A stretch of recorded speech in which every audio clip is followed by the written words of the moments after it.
Let's see if I can pull this off. Extra, extra, extra, extreme pale ales. It's like an IPA, only extreme. Yeah, maybe not. We'll see.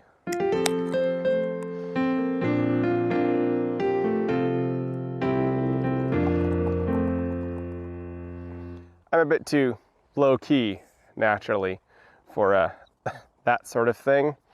I'm imagining car salesman kind of vibes for this. But this is, I believe, the first XPA that I have drunk on this channel.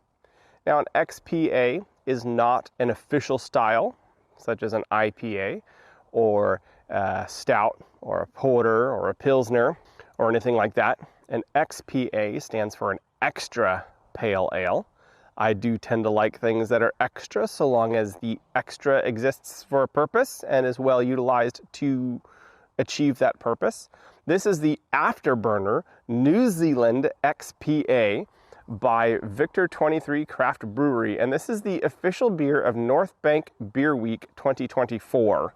There was no date on the can, but I did buy it at Spuds, so I imagine it should be relatively fresh and should have been well cared for during its lifespan. This is a New Zealand XPA, they call themselves, and I understand the XPA is a popular style in Australia and New Zealand. And indeed, this does use Motueka and Nelson hops from Crosby hops.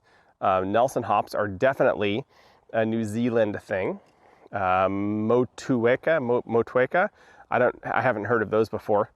But the extra pale ale is different from the Imperial Pale Ale in that an Imperial IPA or a double IPA focus on higher alcohol content.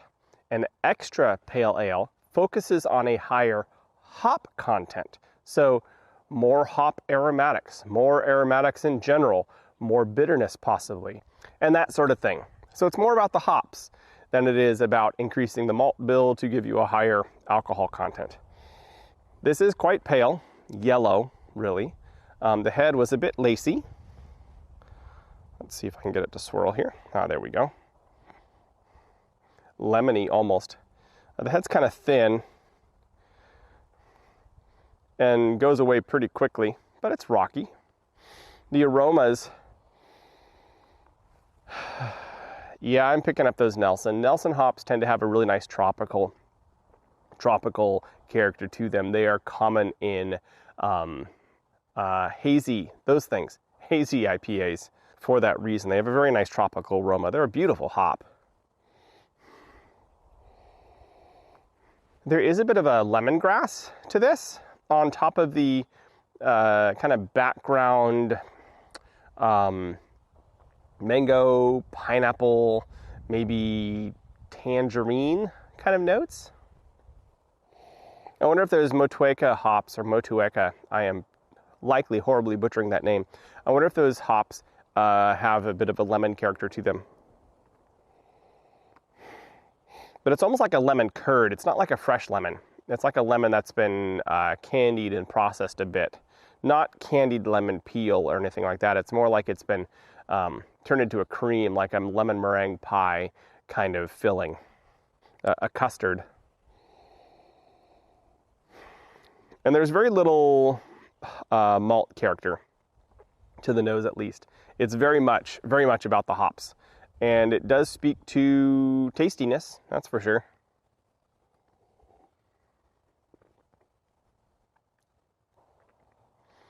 That's extra. Yeah, that is extra. But there's still a very interesting malty middle, almost finish.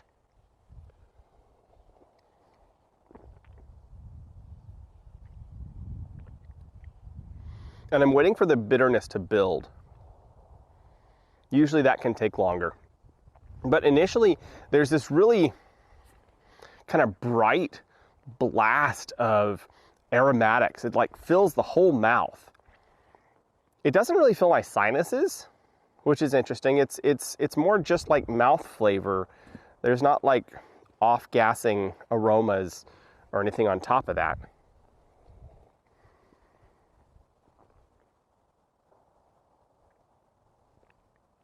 And then those flavors, they kind of, like the hop character kind of, it's there, really big up front, and then it fades really fast. And there's a little bit, and then you get this really nice cracker malt. Like the malt is surprisingly present considering that this is about the hops. That's kind of interesting. Because the hops are such like an explosion at the outset, I'm having difficulty separating them, isolating them into individual components. But there's definitely still some like lemon curd. There's some herbal character as well. Like a basil maybe? Or oregano.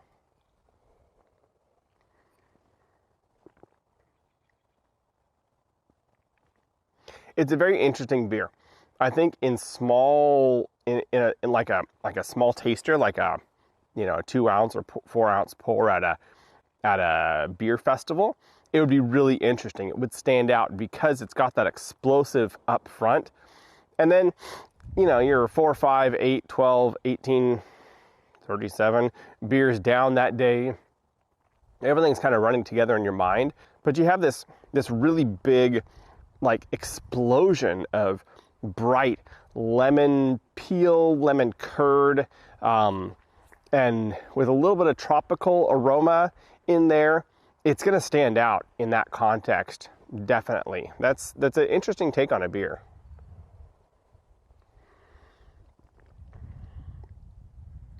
Yeah, so this is a tasty beer, that's for sure, but I'm not sure it's my thing. I think it reads a little bit thin. It reads a little bit one note or one trick. Now, there's nothing wrong with being a one trick beer. And this is certainly interesting in that regard. But yeah, it's not, I don't think it's my thing. I do like IPAs and I like them bitter. And this is definitely not a hazy IPA.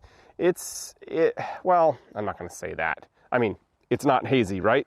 It is not hard into the tropical the way a hazy IPA typically is, or how I imagine it to my mind. It probably is closer to a hazy IPA than it is to a West Coast.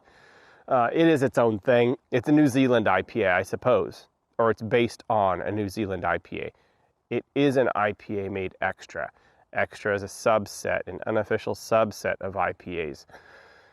Yes, it is a New Zealand IPA that they turned the hops up to 28 on. But I think because of that explosiveness of the hops at the beginning, while it is a standout and very interesting characteristic, it makes it less interesting for ongoing drinking. You're like, oh, there's that explosion again. Oh, there's another explosion. Woohoo! Explosion is exactly the same.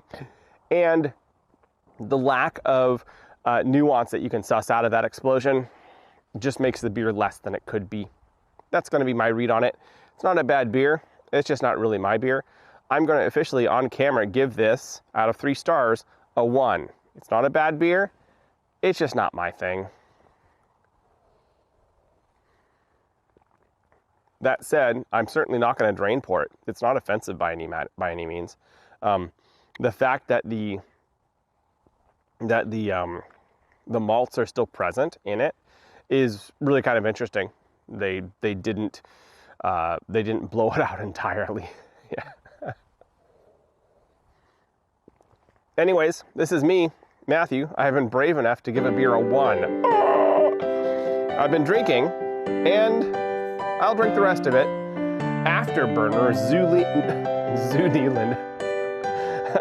Afterburner, New Zealand XPA, an extra pale ale by Victor23. And I'll catch y'all on the flip side.